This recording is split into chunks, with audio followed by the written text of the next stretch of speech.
Afrique Média. Le monde, c'est nous.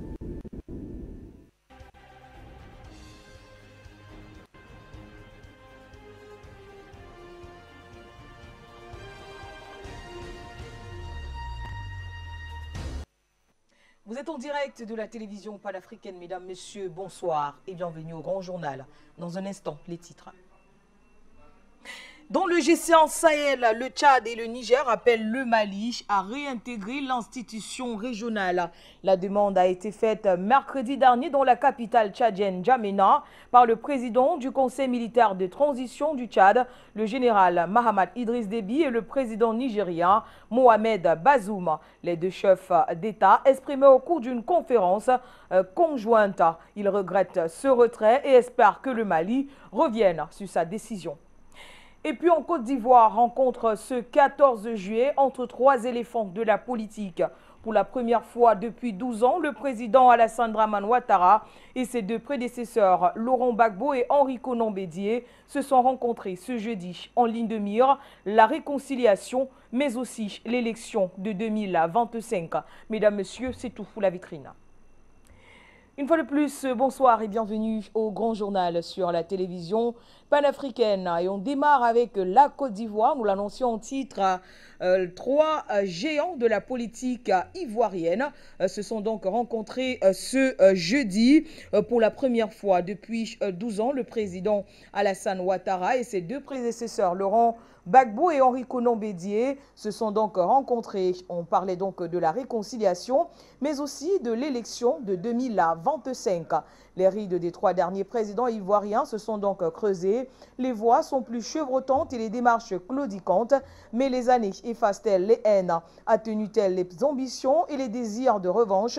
Pour leur retrouvaille ce jeudi 14 juillet à Abidjan, Alassane Ouattara, Laurent Gbagbo, Henri Konan Bédié, 245 ans à eux trois, devraient sans aucun doute se plier au jeu des clichés, plein de sourires complices et d'accolades fraternelles. Leur dernière photo de groupe date de 2010. Derrière l'apparente bonne humeur et les promesses de paix, le premier tour de l'élection présidentielle approchait. La guerre aussi entre un Laurent Gbagbo arc-bouté sur son refus de concéder sa défaite dans les urnes et un Alassane Ouattara, alors allié en Henri Konan Bédié, dont la victoire internationale reconnue ne put se passer d'un recours aux armes. Et donc 12 ans plus tard, tout a changé en Côte d'Ivoire, ou presque, suite à la mort d'Amadou Ngon Coulibaly, qu'ils avaient dessiné comme successeur d'Alassane Dramane Ouattara, 80 ans, a remisé ses rêves de retraite et entamé fin 2020 son troisième mandat à la tête de l'État. Libéré des accusations de la Cour pénale internationale, Laurent Gbagbo, 77 ans, est revenu l'année suivante dans son pays après une décennie de prison, avec la volonté affichée de reprendre sa place sur l'échiquier politique. Leur aîné prédécesseur, Henri Konan Bédié, 88 ans, a jusqu'ici bloqué toutes les possibilités de succession aux commandes de son parti, le Parti démocratique de Côte d'Ivoire. Les tensions sont toujours là. Les trois éléphants qui ont donc usé entre toutes les combinaisons d'alliances possibles pour conquérir le fauteuil présidentiel continuent de donner le ton de la vie politique ivoirienne. Depuis près de 30 ans, les querelles pour le pouvoir ont fait le malheur de leurs citoyens. Leurs rivalités ont drainé derrière elles leur communauté d'origine, réveillant donc des tensions plus profonde autour de la nationalité et de la propriété de la terre. Si cette rencontre de ce jeudi s'inscrit dans le cadre du dialogue politique engagé entre le pouvoir et l'ensemble de l'opposition depuis donc 2019, leur réunion intervient dans un moment d'apaisement du climat politique, moins de 2 ans après la réélection d'Alassane Ouattara. Celle-ci avait été marquée par le boycott des opposants qui contestaient la légalité de ce troisième mandat et par des prestations violentes ayant fait 85 morts et 500 blessés comme le prévoyait. L'un de ses proches, le chef de l'État, a ensuite durci le ton pour affermir son autorité, tendre la main et ouvrir le jeu en apparence. Et voilà donc Henri Konan Bédié, Alassane Ouattara, le président de la Côte d'Ivoire, et bien sûr son prédécesseur Laurent Gbagbo se sont donc rencontrés ce jeudi à Abidjan. Et pour en discuter, nous allons recevoir dans ce journal Sylvain de Bogou. Bonsoir à vous, chers messieurs. Elle était attendue, cette rencontre, notamment cette date du 14 juillet qui est finalement arrivée. Il y a eu cette rencontre entre Laurent Gbagbo, Henri Konan Bédié et le président Alassane Dramane Ouattara. En ligne de mire, on parle de la réconciliation nationale, mais surtout des élections prévues en 2025.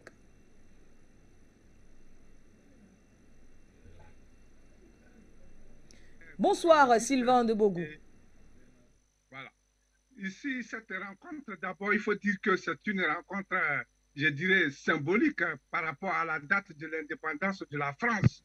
Et donc, Alassane Dramane Ouattara qui accepte cette rencontre, que ce soit sous la pression extérieure ou bien interne, ou bien selon sa propre volition, c'est quand même une date, je dirais, symbolique pour montrer, Alassane Dramane Ouattara veut ici montrer à la France qu'il est toujours, en tout cas dans le giron français, qu'il contrôle la Côte d'Ivoire, qu'il offre la Côte d'Ivoire les mains et les pieds liés. Voilà, c'est le symbole, ça c'est du côté symbolique. Donc le 14 juillet 2022, donc c'est pour montrer que lui, Alassane Dramane Ouattara, la Côte d'Ivoire, reste en tout cas le cheval de Troie de la France et la chose privée de la France. C'est pour cela qu'il a choisi cette date-là. Voilà pour, en tout cas, la couverture. Maintenant, quand il s'agit de cette rencontre, en réalité, je l'ai toujours dit, c'est une rencontre pour nous autres qui est simplement, qui sert de somnifère à la population ivoirienne. C'est vraiment du somnifère parce qu'on croit que ces gens, ces trois mobilisent tellement et qu'ils vont encore endormir la population ivoirienne.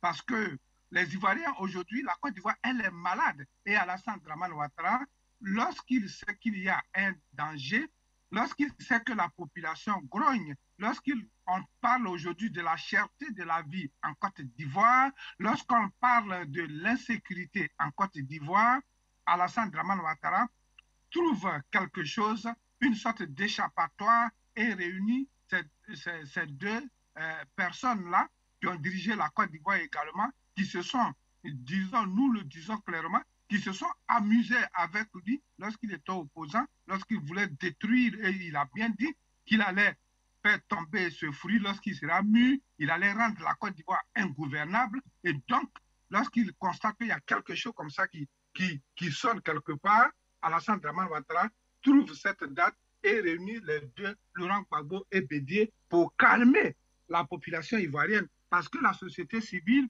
symbolisée, qu'on le veuille ou pas aujourd'hui par Mme Pulchérie Balé, qui lance un appel pour le 19 de ce mois, il faut lui couper l'herbe sous les pieds pour ne pas que son appel fasse l'effet escompté. Voici un autre objectif que Alassane Dramane Ouattara vise en réunissant ses deux collègues pour cette réunion d'aujourd'hui. Voilà, parce que le 19 est déclaré ville morte en Côte d'Ivoire par la société civile. Voici pour le moment ce que je peux vous dire. Sinon, lorsqu'on parle de réconciliation,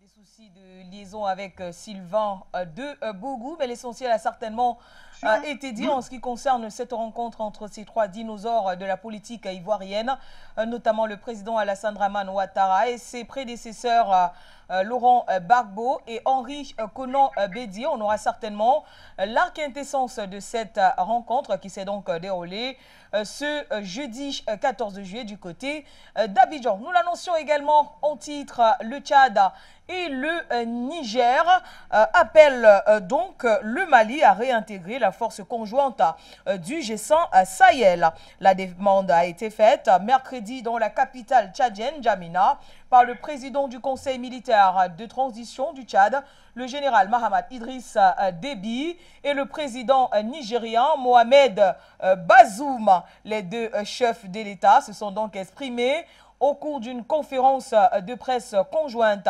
Nous regrettons ce retrait et espérons que le Mali revienne sur cette décision parce que la lutte contre le territoire est un combat qu'un pays ne peut pas faire seul.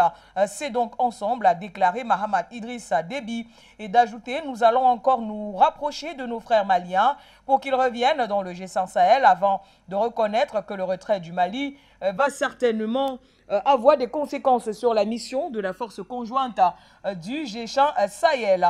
Mohamed Bazoum, pour sa part, a annoncé une réunion dont la date n'est pas précisée, suivie d'un appel au retour au Mali au sein du G5 Sahel pour passer outre les divergences. En outre, le président nigérien a insisté sur la nécessité de coordonner l'action dans la lutte contre le terrorisme, mais également de favoriser l'intégration économique ainsi que les missions du G5 Sahel.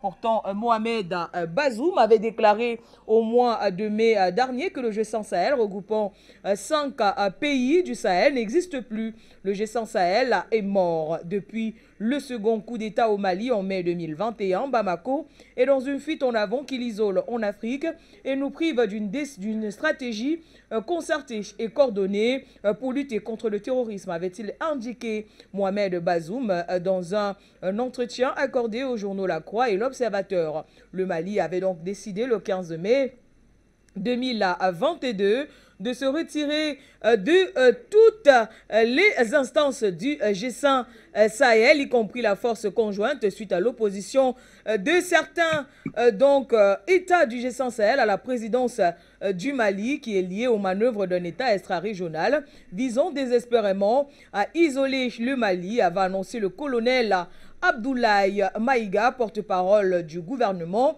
dans un communiqué. L'instrumentalisation d'une institution comme le G5 Sahel, dont le mandat est de mutualiser les moyens pour garantir les conditions de développement et de sécurité dans l'espace des pays membres, est fondamentalement contraire aux intérêts de nos pays et de nos peuples qui font face à d'importants défis dans le domaine de la lutte contre le terrorisme. Le 30 juin, le chef d'état-major général des armées du Mali, le général de division Oumar Diarra, a annoncé la fin de l'engagement des personnels maliens dans tous les organes des instances du G5 Sahel à compter de cette date. Diarra avait en outre précisé que le G5, s'agissant des personnels en service au poste de commandement interarmé de théâtre de la force conjointe du G5 Sahel, leur désengagement prend effet à compter du 30 juin avec reprise de service dans leurs armées et services à compter du 1er juillet 2021. Le G5 Sahel est une coalition antiterroriste formée par le Mali, la Mauritanie, le Tchad, le Burkina Faso et le Niger, et sa force militaire comptait environ 5000 personnes avant le retrait du Mali. Et on va rester sur cette actualité concernant le G5 Sahel pour recevoir notre invité. Il s'agit d'Israël Larba Lompo. Bonsoir à vous, cher monsieur. Et voilà donc le Tchad et le Niger qui appellent le Mali à réintégrer le G5 Sahel. Et pourtant, il y a de cela quelques temps, le président du Niger, Mohamed Bazoum, affirmait que le G5 Sahel était mort. Qu'est-ce qui peut avoir motivé ces derniers à prendre cette décision de faire revenir le Mali dans le G5 Sahel? Oui, bonsoir madame, bonsoir téléspectateurs d'Afrique Média. Alors, il faut, avant de répondre à votre question, il faut d'abord situer donc, la création du G5 Sahel, les motivations de la création du G5 Sahel. Le G5 Sahel a été créé à l'initiative du président mauritanien. Alors, quand il a créé le G5, quand il a émis l'idée de créer le G5 Sahel, c'était en 2016. Et au même moment, il se tenait à Londres également un autre G5 Sahel qui était créé et qui regroupait 5 pays européens et 4 pays européens et les États-Unis d'Amérique. Alors, à la création de ce G5 Sahel, il était question de coordonner donc, la stratégie de lutte contre le terrorisme qui sévissait donc dans les 5 pays que sont le Burkina Faso, le Niger, le Mali et le Tchad. Alors, lorsqu'il y a eu le coup d'État au niveau du Mali, le premier coup d'État, il n'y avait pas de problème, mais le deuxième coup d'État, la France qui s'était accaparée donc de ce G5 Sahel et qui en avait fait un instrument politique de pression contre les chefs d'État du G5 de ce regroupement-là, de cette zone géopolitique.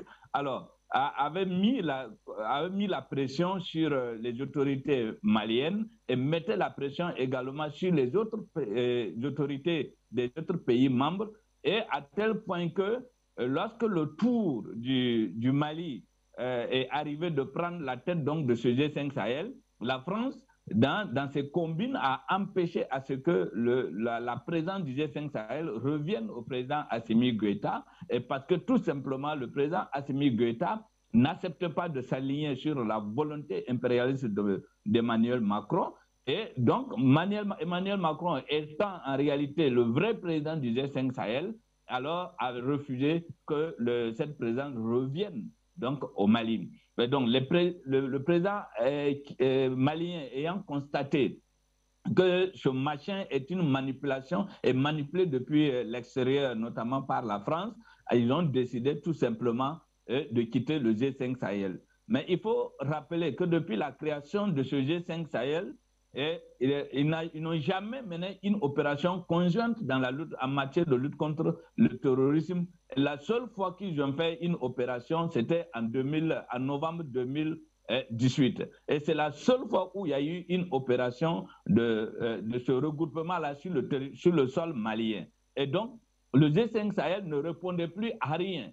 Il ne répondait plus à l'idée qui avait été avancée pour sa création, notamment la lutte contre le terrorisme dans les 5 pays membres. Et donc, au fur et à mesure qu'on avançait, la France avait essayé de modifier les objectifs donc, de ce G5 Sahel pour amener des questions de développement, des questions de financement, des questions de dialogue national, des trucs comme ça. Et donc, ça a affaibli le G5 Sahel. Et donc, les autorités maliennes ne voyant pas l'impact de ce G5 Sahel et toute la politique impérialiste qui manipulait les autres dirigeants, le Mali a décidé tout simplement de se retirer.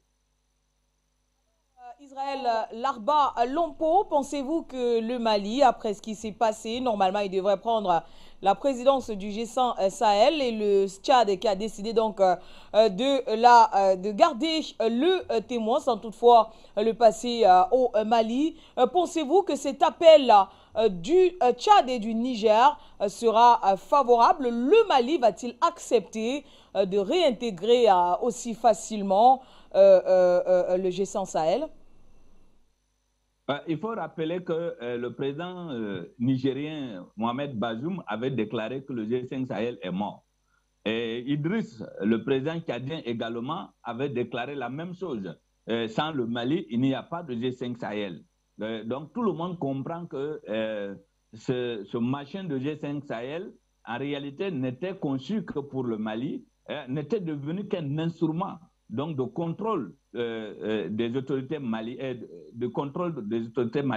par donc les autorités françaises, notamment Emmanuel Macron. Et donc aujourd'hui, avec tout ce qui se passe, si le président, les autorités maliennes ont suspendu même les activités de la MINUSMA donc sur le territoire malien, ce n'est pas évident qu'ils reviennent dans le G5 Sahel tout en sachant qui est le G5 Sahel et qui est le vrai responsable du G5 Sahel. Et depuis sa création, le G5 Sahel n'a produit aucun résultat palpable dans la lutte contre le terrorisme. Sa principale mission qui était de mener des opérations conjointes, il n'a mené qu'une seule opération conjointe, et je pense qu'aujourd'hui, la position du Mali est claire. Et il n'est pas question de collaborer avec un système qui se bat pour maintenir, pour sous-tendre le terrorisme au niveau donc du Sahel, et notamment pour en fait de ce G5 Sahel-là un instrument de concurrence d'impérialisme. Donc je ne pense pas que les autorités maliennes acceptent que de réintégrer donc le G5 Sahel. Ça va être très difficile pour les autorités maliennes de repartir, parce que ça va non seulement les discréditer au niveau discréditer au niveau du peuple malien, mais aussi au niveau de la jeunesse africaine qui a compris que ce machin n'a rien de lutte contre le terrorisme, mais simplement un attroupement de chefs d'État pour défendre les intérêts des Occidentaux qui cherchent à concurrencer la Russie et la Chine dans l'espace donc du Sahel. Larba Lompo, c'est une affaire à suivre en ce qui concerne les vœux ou alors les souhaits du Tchad et du Mali de revoir du Tchad et du Niger, autant pour moi, de revoir le Mali réintégrer le G5 Sahel. Donc, il a annoncé une rencontre avec le président de la transition malienne, le colonel Assimi Goïta. Donc, c'est donc une affaire à suivre. On va passer à autre chose pour parler de la coopération entre l'Algérie et la Russie avec l'ambassadeur de Russie à Alger, Igor Beliaev, qui s'est félicité mercredi dernier du niveau atteint par le partenariat stratégique approfondi entre son pays, la Russie, et bien sûr l'Algérie. Dans une déclaration à l'issue de l'audience que lui a accordée le président algérien Abdelmadjid Tebboune, à qui il a rendu une visite d'adieu au terme de sa mission en Algérie. Le diplomate russe a précisé également que la rencontre avait porté sur les relations bilatérales qui se sont considérablement développées au cours des 5 dernières années, atteignant donc le niveau d'un partenariat stratégique approfondi. Il a également fait part de l'élaboration d'un nouveau document devant régir les rapports entre les deux pays. Le travail en cours pour l'élaboration d'un nouveau document stratégie refléter la qualité des relations algéro-russes. Il servira de base pour l'intensification des interactions entre nos deux pays à l'avenir, a-t-il précisé. Igor Beliaev s'est en outre félicité du niveau de coopération au niveau, il faudra le préciser, et la Russie et entre l'Algérie et la Russie sur la scène internationale. La convergence des positions des deux pays sur les questions internationales et régionales d'actualité, a-t-il souligné. Il a également relevé la volonté des deux pays d'augmenter le volume de leurs échanges commerciaux bilatéraux. Nos deux pays attachent un intérêt particulier à la tenue de la 10e session de la commission mixte algéro-russe, donc de coopération économique, commerciale, scientifique et technique prévue en Algérie, a-t-il déclaré à ce propos, estimant que la rencontre va booster la coopération bilatérale dans de nombreux domaines d'intérêt mutuel. On rappelle que lors de l'audience au siège de la présidence, l'ambassadeur de Russie a transmis au président Tebboune les salutations et vœux du président Vladimir Poutine à l'occasion du 60e anniversaire de l'indépendance et du recouvrement de la souveraineté nationale célébré le 5 juillet dernier. Pour rappel, le ministre russe des Affaires étrangères Sergueï Lavrov a transmis en mai dernier au chef de l'État algérien une invitation de son homologue Vladimir Poutine pour effectuer une visite à Moscou. Il avait affirmé que dans le souci de développer nos relations dans le domaine politique et la coopération économique, militaire et humanitaire, nous avons transmis au président Tebboune l'invitation du président Poutine pour effectuer une visite à Moscou. Les échanges commerciaux entre l'Algérie et la Russie ont atteint, on le rappelle, en 2021, 3 milliards de dollars. L'Algérie figure parmi les clients historiques de la Russie en matière d'achat de l'armement. Et on va recevoir dans ce journal notre invité pour parler de cette coopération entre la Russie et l'Algérie, avec l'ambassadeur bien sûr de Russie à Alger qui se félicite de l'approfondissement de ce partenariat stratégique. Il est en ligne avec nous, il s'agit de Gamal Abina. Bonsoir à vous, cher monsieur. On va dire que malgré les tensions entre la Russie et l'Ukraine, les coopérations se poursuivent bien, bel et bien avec leurs partenaires. Et voilà donc l'ambassadeur de la Russie qui vient donc de saluer l'approfondissement d'un partenariat avec Alger. Il y est depuis quelques jours. Une fois de plus, bonsoir à vous, Gamal Abina. Bonsoir et merci pour l'invitation. Donc oui, vous avez souligné le fait que la relation entre l'Algérie et la Russie, qui est ancienne, elle date de la Révolution littéralement, puisque le GPRA, le gouvernement provisoire algérien, avait été reconnu très rapidement par les Russes, soviétiques à l'époque. Cette relation n'a jamais été ni troublée, ni distendue, ni même ralentie. Elle n'a fait que se maintenir à la faveur, effectivement, de ces échanges permanents entre les Russes et les Algériens. Pour donner un exemple très concret, par exemple, l'école militaire algérienne était essentiellement formée par des cadres de l'école militaire russe. Les Algériens ont fait beaucoup d'échanges là-dessus. La plupart des généraux et des officiers sont formés à l'école russe. Ensuite et surtout parce que l'Algérie a un rapport avec la Russie qui est effectivement quasiment organique dans la mesure où les Russes ont soutenu les Algériens dans leur révolution, les ont soutenus dans leur tentative de créer un socialisme en Afrique du Nord, ils ont soutenu par rapport à différentes tensions qu'il y a eu à l'international, ils sont un soutien logistique important, un soutien évidemment en termes de production et de livraison d'armement, puisque l'Algérie est le premier partenaire en matière d'armement de la Russie, ça allait de 5 milliards à 13 milliards de dollars par an quand même, c'est assez conséquent. Il y avait aussi une fois la tentative des Russes de vendre des avions de seconde main qui ont été immédiatement corrigés et ils ont effacé la dette algérienne des années 90. Donc la relation russo-algérienne est une relation à la fois économique, évidemment, militaire, stratégique. Alors militaire, pourquoi? Parce que les Algériens ont fait des manœuvres militaires en Ossétie du Sud avec les Russes, c'était une première, et que les Russes ont fait la même chose dans l'Algérie récemment et vont en faire une nouvelle. Donc tout cela pour dire que les Russes ont à cœur de conserver une relation avec l'Algérie très solide. Ils savent que c'est le pilier de l'Afrique du Nord, ils savent que c'est le pays le plus influent de la région, ils savent que c'est le pays le plus puissant militairement, ils savent que c'est un pays qui a toujours eu à cœur de vouloir être autonome, indépendant, ne pas avoir une mainmise de la part de l'Occident sur elle, bien que l'Algérie joue l'équilibrisme entre la Russie, qui est un allié de longue date, et les États-Unis, avec laquelle elle ne se froisse pas. L'Algérie est aussi un pays qui a une tradition diplomatique conséquente, ce qui explique les relations entre Lavrov et la Mamra, le ministre des Affaires étrangères algérien. Mais l'Algérie surtout, c'est un pays qui a, comme la Russie, une arme économique considérable que sont le gaz et le pétrole. Donc actuellement, il y a une tension avec l'Espagne. Les Algériens font une réduction de l'envoi de gaz vers l'Espagne pour les raisons du Sahara occidental. C'est compensé immédiatement par les Russes. C'est vous dire qu'il y a un principe de vase communicant. Quand les Européens demandaient aux Algériens de livrer du gaz plutôt pour compenser la perte de la Russie, les Algériens ont refusé radicalement. Ils ont fait des accords à minima avec l'Italie, effectivement l'Espagne, mais ils n'ont pas décidé de poignarder leur allié russe dans le dos.